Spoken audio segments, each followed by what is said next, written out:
Hello મિત્રો, GSRTC કંડક્ટરની ફરજો લેક્ચર 4 માં આપ સૌનું હાર્દિક સ્વાગત. મિત્રો, આપણે લેક્ચર 4 સુધી આવી ગયા છીએ.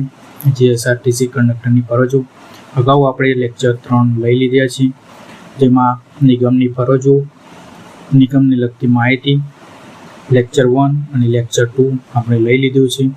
જો તમે ના જોયો હોય તો સૌપ્રથમ આ લેક્ચરને જોઈ લેજો. અને મિત્રો, બીજી વાત, આપણે 10 લેક્ચરની બીજી એક સિરીઝ બનાવી છે, જે એમસીક્યુ સિરીઝ છે. આ લેક્ચર પછી તમે એ ખાસ જોઈ લેજો, એટલે તમને એમસીક્યુ ક્લિયર થઈ જશે. ચલો આગળ વધીએ. આ આપણી ચેનલ છે મિત્રો, જે સબસ્ક્રાઇબ કરી દેવી, વિડીયોને લાઇક, શેર અને મિત્રો સુધી શેર કરી દેવી. ચલો ક્લિયર છે. આજે આપણે જોવાના છે મિત્રો મુસાફરી નિયમો અને પાસ. ક્લિયર છે. મુસાફરી અને લગેજના નિયમો. ટોપિક નંબર 1, મફત લગેજ મર્યાદા અને વિશેષ સૂચનાઓ. ચલો આગળ વધીએ. લગેજ મુસાફરી નિયમો. પુખ્ત વય માટે મિત્રો, પુખ્ત વયના મુસાફર હોય 12 વર્ષથી ઉપરના, એમના માટે 25 કિલોગ્રામ લગેજ વિનામૂલ્યે લઈ જઈ શકે છે. એટલે કે મિત્રો, તમારી મુસાફરી દરમિયાન કોઈ સાથે લગેજ લઈ જવું હોય તો તમને 25 કિલોગ્રામ સુધી ફ્રી, એટલે કે વિનામૂલ્યે, એનો કોઈ ચાર્જ લાગતો નથી. 25 કિલોગ્રામ સુધી તમે ફ્રી લઈ જઈ શકો છો વિનામૂલ્યે લગેજ. ચલો પછી મિત્રો, બાળક મુસાફર દીઠ 12.5 કિલોગ્રામ લગેજ વિનામૂલ્યે લઈ જઈ શકે છે. એટલે કે મિત્રો, આ એવું કહેવા માંગે છે કે 5 થી 12 વર્ષના જે હોય બાળકો મુસાફરી માટે, તેમને 12.5 કિલોગ્રામ લગેજ તેઓ વિનામૂલ્યે લઈ જઈ શકે છે. પછી તેઓ 12.5 કિલોગ્રામથી વધારે લઈ જાય તો તેમને અલગથી ચાર્જ ચૂકવવો પડે છે લગેજનો. પછી મિત્રો, એ રીતના પુખ્ત વયની વાત કરીએ તો પુખ્ત વયના 12 થી ઉપરના જે મુસાફરો હોય તેમને 25 કિલોગ્રામ લગેજ ફ્રી હોય છે. તો તેઓ મિત્રો 25 કિલોગ્રામથી વધારે લગેજ લઈ જાય તો તેમને પણ અલગથી ચાર્જ ચૂકવવો પડે છે. ક્લિયર છે. ચલો પછી ત્રીજો પોઈન્ટ જોઈએ. પ્રાણી, પક્ષી, ઇલેક્ટ્રોનિક વસ્તુઓ બેસવાની સીટ પર મૂકવામાં આવે તો આખી ટિકિટ લેવાની રહેશે. એટલે કે મિત્રો, તમે એક સીટ રોકો તો આ પ્રાણી પક્ષીઓ મૂકવા માટે તો તમને આખી ટિકિટ લેવાની રહેશે. ક્લિયર છે. I hope you will understand. Clear છે. આગળ વધીએ. પ્રાણીઓ અને લગેજ ટિકિટ. પાંજરામાં રાખેલ પ્રાણીઓ, બિલાડી, ગલોડિયા કે પાંજરામાં લઈ જઈ શકાય તેવા પ્રાણી માટે મુસાફરે અડધી ટિકિટ આપવાની રહેશે. જે પાંજરામાં હોય મિત્રો, પાંજરામાં પૂરી શકાય તેવા પ્રાણી, બિલાડી, ગલોડિયા, તેમના માટે અડધી ટિકિટ લેવામાં આવશે. પછી લગેજ ટિકિટ અને મુસાફર ટિકિટ બંને અલગ આપવાની હોય છે. આપણે મિત્રો જોઈ લીધું કે લગેજ ટિકિટ માટે 12 કિલોગ્રામથી વધારે વજન લઈ જાય બાળક તો તેમને વધારે અલગથી ચાર્જ આપવાનો હોય છે. પછી મુસાફરો જે 12 વર્ષથી ઉપરના હોય તેમના માટે 25 કિલોગ્રામ લગેજ વિનામૂલ્યે લઈ શકાય, પરંતુ તે 25 કિલોગ્રામથી લગેજ વધારે લઈ જાય તો તેમને અલગથી લગેજ ચાર્જ આપવાનો હોય છે. ક્લિયર છે મિત્રો. મુસાફરની ટિકિટ અને લગેજનો ટિકિટ મિત્રો અલગ અલગ ચાર્જ હોય છે. ક્લિયર છે. ચલો આગળ વધીએ. EBTM મશીન અને ટિકિટ બુકિંગ મશીન. આધુનિક ઇલેક્ટ્રોનિક બસ ટિકિટ મશીન, એટલે કે મિત્રો EBTM. જોઈએ આગળ. તમે ઇમેજમાં જોઈ શકતા હશો મિત્રો બંને ફોટા. આ અત્યારે વર્તમાનમાં ચાલે છે તે નવું ઇલેક્ટ્રોનિક, જેમાં GPS, PIS તેમજ આધુનિક ટિકિટ મશીન છે. પછી આના પહેલાં હતું એ છે મશીન, જેમાં આપણે ટિકિટો કંડક્ટરો કાઢતા છે તે મશીન છે. ક્લિયર છે. જોઈએ નવા EBTM મશીનની વિશેષતાઓ. અદ્યતન આવૃત્તિ એન્ડ્રોઇડ સ્માર્ટ POS આધારિત મશીન છે. આની વાત છે મિત્રો. આ એન્ડ્રોઇડ POS એટલે મોબાઈલ જેવી સુવિધા અહીંયા જોવા મળે છે આમાં. પછી કનેક્ટિવિટી, વાઈફાઈ તથા GPSની સુવિધા છે. આપણે કીધું એમ જ વાઈફાઈની પણ સુવિધા હોય છે, GPSની પણ સુવિધા હોય છે. પછી payment option, magnetic card, smart card, contactless card, QR code, UPI જેવી મિત્રો ઇલેક્ટ્રોનિક રીતે ઓનલાઈન તમે પેમેન્ટ કરવા માટે પણ આ ઇલેક્ટ્રોનિક મશીનથી કરી શકો છો. જેમાં બધા જ કાર્ડ સુવિધા આપવામાં આવે છે, QR કોડની અને UPIની પણ સુવિધા આપવામાં આવે છે. આ જૂના મશીન છે, ટિકિટ માટેનું જ મશીન છે. આમાં જીપીએસ પીઆઈએસ એવી કોઈ સિસ્ટમ જોવા મળતી નથી. ક્લિયર છે મિત્રો? આગળ વધીશું. આ તમને ખાસ યાદ રાખજો મિત્રો, એન્ડ્રોઈડ સ્માર્ટ પીઓએસ આધારિત મશીન છે. એન્ડ્રોઈડ 7.1 વર્ઝન અંદર આવે છે. પછી કનેક્ટિવિટી વાઈફાઈ અને જીપીએસની સુવિધા છે. ક્લિયર છે મિત્રો? તો આગળ વધીએ. EBTM મશીનના ટિકિટ બુકિંગ પ્રોસેસ.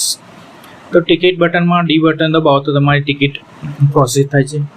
મુસાફરની સંખ્યા ઉમેરી લગેજ બટન દબાવી સંખ્યા ઉમેરી એન્ટર કી દબાવવાની હોય છે, એટલે તમારી ટિકિટ બહાર આવે છે મશીનમાં. ક્લિયર છે? પછી એડવાન્સ બુકિંગ. તો એડવાન્સ બુકિંગમાં ફંક્શન બટન FN એટલે ફંક્શન બટન થાય મિત્રો. પછી +7 નંબર દબાવી રિઝર્વેશન માહિતી ભરી એન્ટ્રી કરવી એડવાન્સ બુકિંગ માટે. ક્લિયર છે મિત્રો? આ સમજાઈ ગયું છે. પછી કલેક્ટિંગ રિપોર્ટ. પ્રથમ રિપોર્ટ બટન દબાવી 4 નંબર દબાવવાથી ટ્રીપની માહિતી મળે છે. ક્લિયર છે? આ મિત્રો પ્રોસેસ છે જેમાં તમારે આ બુકિંગ થઈ શકે. એડવાન્સ બુકિંગ, પછી ટિકિટ બટન અને કલેક્ટિંગ રિપોર્ટ. ક્લિયર છે? આ રિપોર્ટ કાઢવા માટે છે. ચલો આગળ વધીએ. પાસ, પોલીસ વોરંટ અને ટોલ ટેક્સ એન્ટ્રી. જોઈએ મિત્રો, આ જૂના મશીનમાં મિત્રો આવી સુવિધા હતી. રોજિંદા મુસાફરો પાસ માટે જે બટન દબાવવાનું હોય છે પાસ કાઢવા માટે દબાવી પાસ નંબર અને સ્ટેજ નંબર નાખી એન્ટ્રી કરવી, એટલે તમારો પાસની એન્ટ્રી થઈ જાય મશીનમાં. ક્લિયર છે?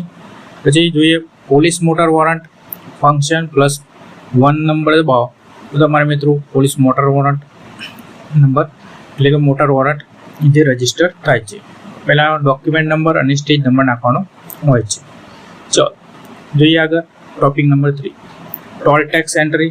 મિત્રો તમને ખબર જ હશે, રોડ અથવા રોડ પર હોય છે ટોલ ટેક્સ, જેના માટે આપણે એક એન્ટ્રી કરવાની હોય છે મશીનમાં. તેમાં ફંક્શન +2 નંબર દબાવી 1 નંબર દબાવી ટોલ ટેક્સની રકમ નાખી રસીદ નંબર નાખો, એટલે તમારી ટોલ ટેક્સ એન્ટ્રી થઈ જાય છે. આ મિત્રો જૂના મશીનમાં જે હતી સુવિધા એની વાત છે આ મિત્રો, બટન દબાવવાનું. ક્લિયર છે? ચલો તમે ખાસ યાદ રાખજો મિત્રો, પાસ માટે જે બટન, પછી પોલીસ મોટર માટે ફંક્શન +1 નંબર, અને મિત્રો ટોલ ટેક્સ એન્ટ્રી માટે ફંક્શન +2 નંબર દબાવે પછી 1 નંબર દબાવવાનો. ક્લિયર છે? આ મિત્રો 3 ટોપિક ખાસ યાદ રાખજો તમે, જે પરીક્ષામાં પૂછાઈ શકે છે. ચલો આગળ વધીએ. મુસાફરી પાસ, ટ્રાવેલ પાસ તમને ખબર જ હશે મિત્રો, બાળકો માટે પાસ અલગ હોય છે, પછી મુસાફરો માટે મુસાફરી પાસ, પછી દિવ્યાંગનો પાસ, પછી પત્રકારોને પણ પાસ આપવામાં આવે છે. આ બધા પાસની વિશે આપણે જોઈશું. ચલો આગળ વધીએ. મુસાફરી પાસ સામાન્ય માહિતી.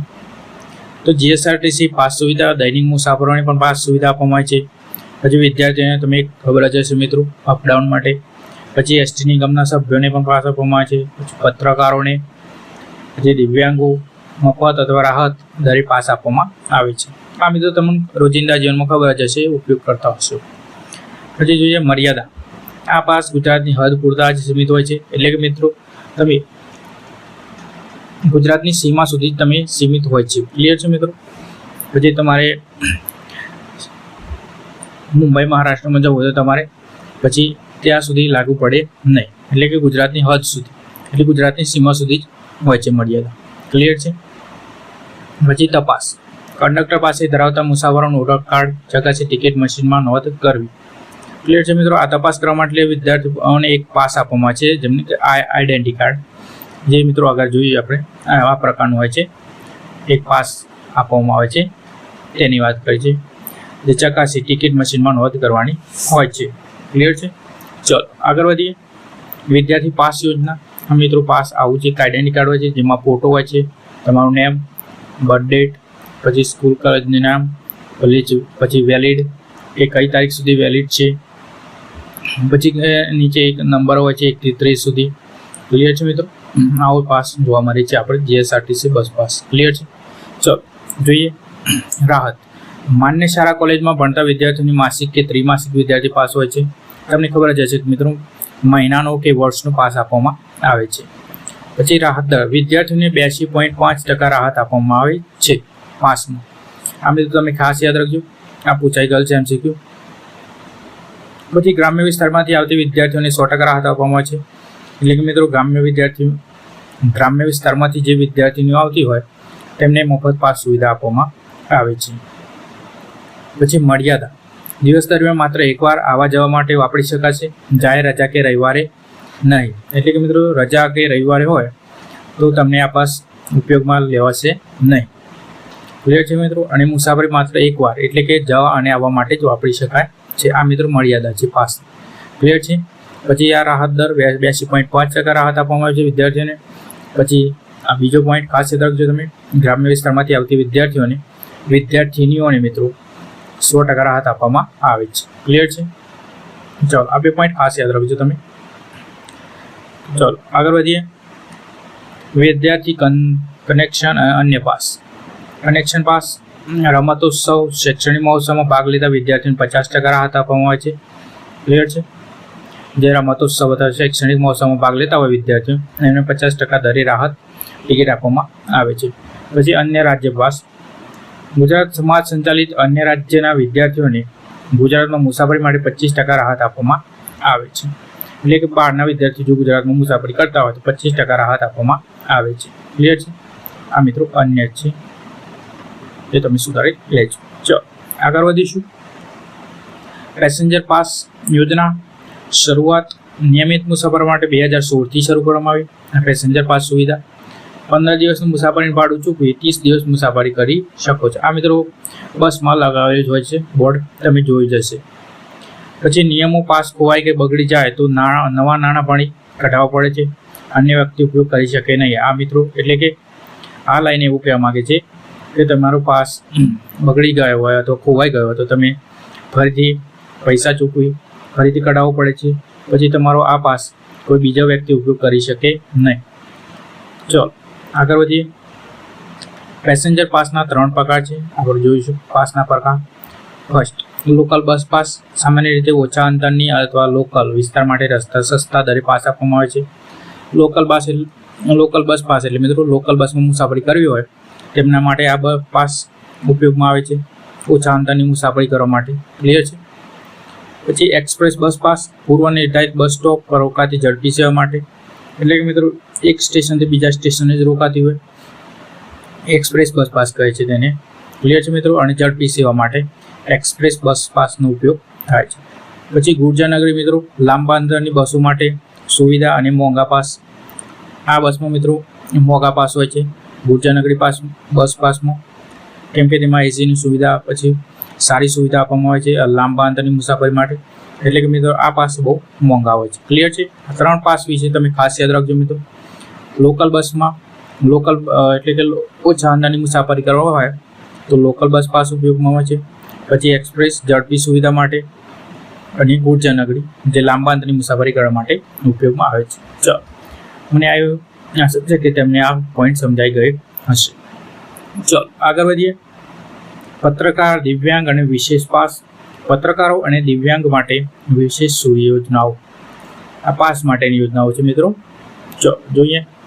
નિઃશુલ્ક મુસાફરી માન્યતા પત્રકારો દૂરદર્શન, આકાશવાણી, પીટીઆઈ, યુએનઆઈ, રાજ્ય જિલ્લા લેવલના ન્યૂઝ પેપરના પત્રકારો માટે અમર્યાદિત કિલોમીટર સુધી વિનામૂલ્યે મુસાફરી પાસ આપવામાં આવે છે. ક્લિયર છે મિત્રો. આટલા જે છે લોકો બધા જ તેમને અમર્યાદિત કિલોમીટર સુધી વિનામૂલ્યે મુસાફરી કરી શકે છે.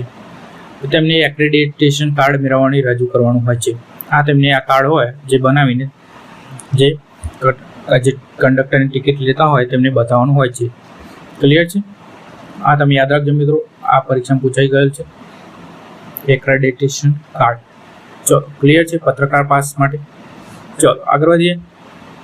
દિવ્યાંગ પાસ યોજના. પછી દિવ્યાંગો માટે રાહત દર આપવામાં આવે છે. 40% કે તેથી વધુ જે હોય દિવ્યાંગ વિકલાંગતા ધરાવતી વ્યક્તિને વિનામૂલ્યે, 40%થી વધુ જે દિવ્યાંગ હોય તો તેમને વિનામૂલ્યે મુસાફરી કરવામાં આવે છે. પછી 75%થી વધુ વિકલાંગતા હોય તો તેમને સહાયક વ્યક્તિને 50%થી 100% રાહત આપવામાં આવે છે. એટલે કે મિત્રો આ 75%થી વધારે જે વિકલાંગ હોય એમના પાસે જે હોય એમની જે પાસે સહાયક વ્યક્તિ હોય જે તેમની મુસાફરી કરવામાં મદદ કરતો હોય તેમને પણ 50% રાહતના દરે મુસાફરી કરવામાં આવે છે. ક્લિયર છે. 50 થી 100%. રાહત આપવામાં આવે છે. જ્યાં વિકલાંગતાની સહાયક વ્યક્તિ હોય જે પાસ જોડે એમને 50 થી 100% રાહત દરે પાસ આપવામાં આવે છે. ક્લિયર છે. અને 40% વધુ જે હોય દિવ્યાંગ તેમને વિનામૂલ્યે મુસાફરી કરવાની હોય છે. ચલો, સમજાઈ ગયું હશે. જિલ્લા સમાજ કલ્યાણ અધિકારી પાસેથી દિવ્યાંગનું ઓળખપત્ર લેવાનું હોય છે. એટલે કે મિત્રો આ તમને પણ પાસ જેવી સુવિધા છે, જે સમાજ કલ્યાણ અધિકારી પાસેથી એમનું દિવ્યાંગનું ઓળખપત્ર લેવાનું રહે છે, જેથી તેઓ વિનામૂલ્યે મુસાફરી કરી શકે છે. ચાલો આગળ વધીએ. અંધજનો અને દર્દીઓ માટે રાહત પાસ, એમના માટે પણ પાસ આપવામાં આવે છે મિત્રો. અંધજનોની સહાય, દ્રષ્ટિહીન વ્યક્તિ એસટી બસોમાં વિનામૂલ્યે તથા સાથી સહાયક વ્યક્તિની પણ વિનામૂલ્યે મુસાફરી કરી શકે છે. આપણું મિત્રો જોઈએ એમને 75% જે હોય છે સહાયક, એમને પણ વિનામૂલ્યે મુસાફરી કરી શકે છે. એમની સાથે જે હોય દ્રષ્ટિહીન વ્યક્તિઓની સાથે જે એમને પણ વિનામૂલ્યે મુસાફરી કરી શકે છે. પછી કેન્સર, થેલેસેમિયા, આ મિત્રો ખાસ યાદ રાખજો તમે. હોસ્પિટલ આવવા જવા માટે દર્દીને 100% રાહત અને સાથી સહાયકને 50% ભાડામાં રાહત આપવામાં આવે છે. ક્લિયર છે મિત્રો. જે કેન્સર અથવા થેલેસેમિયાના જે દર્દી હોય તેમને 100% રાહત આપવામાં આવે છે, પરંતુ અને તેમના સાથી હોય જે સહાયક વ્યક્તિ એમને પણ 50% ભાડામાં રાહત આપવામાં આવે છે. ચલો, I hope you will understand. Clear. ચલો આગળ વધીએ. અન્ય મુક્ત પાસની સુવિધાઓ. શ્રેષ્ઠ શિક્ષક, ગુજરાત સરકાર દ્વારા શ્રેષ્ઠ શિક્ષક એવોર્ડ વિજેતાને મફત મુસાફરી પાસ યોજનામાં આપવામાં આવે છે. ક્લિયર છે મિત્રો. જે ગુજરાતમાં શ્રેષ્ઠ શિક્ષક એવોર્ડ જીત્યા હોય વિજેતા એવા શિક્ષકોને મફત મુસાફરી પાસ આપવામાં આવે છે, જે ગુજરાતમાં સીમાની હદ સુધી મુસાફરી કરી શકે છે વિનામૂલ્યે. ચલો પછી પોલીસ અને નિગમ કર્મચારી માટે પણ પાસ સુવિધા છે. પોલીસ મોટર વોરંટ હેઠળ તથા નિગમના કર્મચારીને 50 કિલોમીટર મર્યાદામાં મફત પાસ આપવામાં આવે છે. ક્લિયર છે. પછી બેરોજગાર, રોજગાર કચેરીના ભલામણ પત્ર આધારે ઇન્ટરવ્યૂ માટે મફત મુસાફરી એમને પણ પાસ આપવામાં આવે છે. ચલો આગળ વધીએ. ખાસ પ્રસંગો અને કોન્ટ્રાક્ટ બસો. મિત્રો તમને ખબર જ હશે કે લગ્ન પ્રસંગોમાં અમુક સરકારી વાગે જીએસઆરટીસીની બસો ઉપયોગમાં લેવામાં આવે છે. ત્યાં કોન્ટ્રાક્ટ બસો હોય છે, જેને ખાસ પ્રસંગો પણ આપવામાં આવે છે. જે કિલોમીટરના આધારે તેમને ભાડા માટે આપવામાં આવે છે. જોઈએ સામાજિક પ્રસંગોમાં લગ્ન પ્રસંગે, યાત્રા, પ્રવાસ, ધાર્મિક મેળાવડા અને એસટી બસો પૂરી પાડવામાં આવે છે. ક્લિયર છે મિત્રો. લગ્ન પ્રસંગોમાં પણ બસો આપવામાં આવે છે.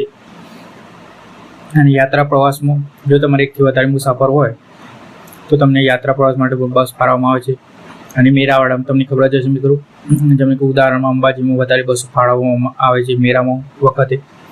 પછી શૈક્ષણિક સંસ્થાઓ, શાળા, કોલેજો, રેલવેની તબીબી કટોકટીમાં કર્મચારીઓની માંગણી પર બસો ફાળવવામાં આવે છે. ક્લિયર છે મિત્રો. ચલો આગળ વધીએ. ઓનલાઈન ઈ પાસ સુવિધા. આ તમને ખબર જ હશે. આ મિત્રો જીએસઆરટીસીની વેબસાઇટ પાસ કાઢવા માટે ઓનલાઈન ઈ પાસ જે સુવિધા ઉપલબ્ધ કરવામાં આવી છે. આ જીએસઆરટીસીની એપ્લિકેશન છે, જેમાં હેલ્પલાઇન નંબર આપેલા છે. પછી દરેક બસનું દરરોજનું ઓનલાઈન ટાઈમ ટેબલ, પછી દરેક બસનું live location, online ticket booking, વિશ્વસનીય સુવિધા. ક્લિયર છે મિત્રો. સમયની બચત અને સુરક્ષિત બુકિંગ. આ જીએસઆરટીસીની એપ્લિકેશન છે, જે તમે ઓનલાઈનની ટિકિટ બુકિંગ કરી શકો છો.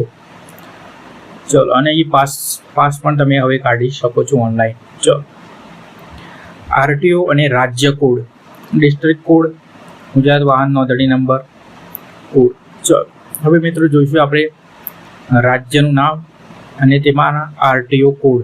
જે બાઇક અથવા મોટર વ્હીકલ હોય, એલએમવી વ્હીકલ, તેમાં નંબર પ્લેટ પર લખેલું જોવા મળશે તમને મિત્રો. ચલો મિત્રો જોઈએ આગળ આરટીઓ અને રાજ્ય કોડ. જો મિત્રો આરટીઓ અને જિલ્લા અને આરટીઓનો કોડ. તો મિત્રો અમદાવાદ માટે આપણે GJ1 છે, GJ01 કોડ આપવામાં આવ્યો છે. આ તમે જોઈ જશે મિત્રો, અમદાવાદની જે પાર્સિંગ કરાયેલું હોય અમદાવાદ જિલ્લામાંથી, તો તમે તેમના નંબર પ્લેટ જે વાહનો હોય તેમાં GJ01 લખેલું હશે, પછી આગળ નંબર લખેલું હશે.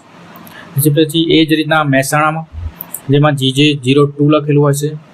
પછી રાજકોટમાં નંબર પ્લેટમાં GJ03, પછી ભાવનગરમાં GJ04, પછી સુરતમાં GJ05, સુરતમાં છે। આ મિત્રો ખાસ યાદ રાખજો તમે। પછી આગળ જોઈએ GJ06 મિત્રો આપે છે વડોદરા। પછી GJ07 આપે છે ખેડા। જે આગળ લખી દઈએ આપણે મિત્રો GJ08 એ મિત્રો કોને આપે છે તમે બનાસકાંઠા। પછી જે સાબરકાંઠા હશે, સાબરકાંઠાના પાર્સિંગમાં જે વાહન કરેલું હશે તેમને GJ09 હશે। ક્લિયર છે મિત્રો। ચલો પછી GJ010 ઉપર લખી દઈએ આપણે GJ10 તો તેમને જામનગર માટેનું કોડ છે આ। ક્લિયર છે। આ તમે ખાસ યાદ રાખજો આ બધા જ કોડ। ચલો જોઈએ આગળ GJ11 જુનાગઢ માટેનો આપવામાં આવે છે। પછી GJ12 કચ્છ માટે આપવામાં આવે છે। પછી GJ13 સુરેન્દ્રનગર। પછી GJ14 અમરેલી। પછી GJ15 વલસાડ। ચલો આગળ જોઈએ પછી GJ16 મિત્રો એ ભરૂચમાં આપવામાં આવે છે। પછી GJ17 પંચમહાલ માટે આપવામાં આવે છે। પછી GJ18 ગાંધીનગર। GJ19 બારડોલી। પછી આગળ જોઈએ મિત્રો GJ20 લખેલું નથી, આપણે લખી દઈએ બ્લેક સ્લાઇડમાં। GJ20 મિત્રો આપવામાં આવે છે દાહોદ। પછી GJ021 કોને આપવામાં આવે છે મિત્રો એ દાહોદ નવસારી। GJ21 નવસારી માટે આપવામાં આવે છે। પછી GJ22 કોને આપવામાં છે નર્મદા જિલ્લાને। પછી GJ23 કોને આપવામાં છે આણંદ। GJ24 કયા જિલ્લાને આપવામાં આવે છે પાટણ। પછી GJ25 કોને આપવામાં આવે છે પોરબંદર। GJ26 કોને આપવામાં આવે છે વ્યારા। પછી GJ27 અમદાવાદ ઈસ્ટ માટે છે। આ મિત્રો ખાસ યાદ રાખજો GJ1.01 અમદાવાદ માટે છે અને GJ27 એટલે કે GJ27 અમદાવાદ ઈસ્ટ માટે છે, એટલે પશ્ચિમનો પૂર્વનો વિસ્તાર છે જે અમદાવાદ એના માટે GJ27 માટે આપવામાં આવે છે। ક્લિયર છે। પછી GJ27 પછી મિત્રો GJ28 નથી, સીધું ડાયરેક્ટ GJ30 આપવામાં આવે છે જે આ હવા માટે આપવામાં આવે છે। પછી GJ31 કોને આપવામાં આવે છે મોડાસા જે અરવલ્લી જિલ્લામાં આવેલ છે। પછી GJ32 કોને આપવામાં આવે છે વેરાવળ। પછી GJ33 એટલે કે 33 બોટાદ માટે આપવામાં આવે છે। પછી GJ34 છોટાઉદેપુર માટે આપવામાં આવે છે। પછી GJ35 લુણાવાડા। પછી GJ36 મોરબી। GJ37 ખંભાળિયા માટે આપવામાં આવે છે। GJ38 બાવળા આ પણ અમદાવાદ માટે આપવામાં આવે છે। ક્લિયર છે મિત્રો। અમદાવાદ માટે મિત્રો 3 છે, ખાસ યાદ રાખજો તમે। GJ27 Ahmedabad East, GJ38 Ahmedabad, પછી GJ1 અમદાવાદ માટે છે। ક્લિયર છે। તમે ખાસ યાદ રાખજો મિત્રો રાજ્ય જિલ્લા અને તેમના આરટીઓ કોડ। ચલો ક્લિયર છે મિત્રો। આ સમજાઈ ગયો છે સ્લાઇડ 1 અને સ્લાઇડ 2 સમજાઈ ગયો હશે મિત્રો તમને। ક્લિયર મિત્રો। તમે કોડ અને જિલ્લાના નામ ખાસ યાદ રાખજો। તમને પરીક્ષામાં પૂછાઈ શકે કે ભરૂચ જિલ્લો તેમને આરટીઓ કોડ કયો છે, તો તમને આ 4 ઓપ્શન આપેલા છે, તો તમારે સાચો જવાબ ટીક કરવાનો રહેશે। ચલો ક્લિયર છે। ચલો આગળ વધીએ। ચલો મિત્રો આજનું લેક્ચર અહીંયા પૂર્ણ જાહેર કરીએ છીએ આપણે લેક્ચર 4। ચલો જો ના સમજાયું હોય મિત્રો લેક્ચર 4માં કંઈ પણ, તો તો તમે કોમેન્ટ કરી શકો છો આપણી ચેનલ પર. વિડીયોના નીચે કોમેન્ટ બોક્સમાં તમે કોમેન્ટ લખજો. ના સમજાયું હોય તો વિડીયોને મિત્રો મહત્તમ શેર કરજો, લાઈક કરજો અને મિત્રો સાથે પણ શેર કરજો. ક્લિયર છે મિત્રો? અને પીડીએફ માટે આપણી ટેલિગ્રામ જોઈન કરી લેજો મિત્રો. ટેલિગ્રામ ચેનલની લિંક આપણે યુટ્યુબ પર મૂકેલી જ છે, એ તમને મળી જશે. ક્લિયર છે મિત્રો? મળીએ મિત્રો લેક્ચર 5માં. ત્યાં સુધી take care, bye, thank you for watching. Clear છે? ચલો લેક્ચર 5માં મળીએ મિત્રો.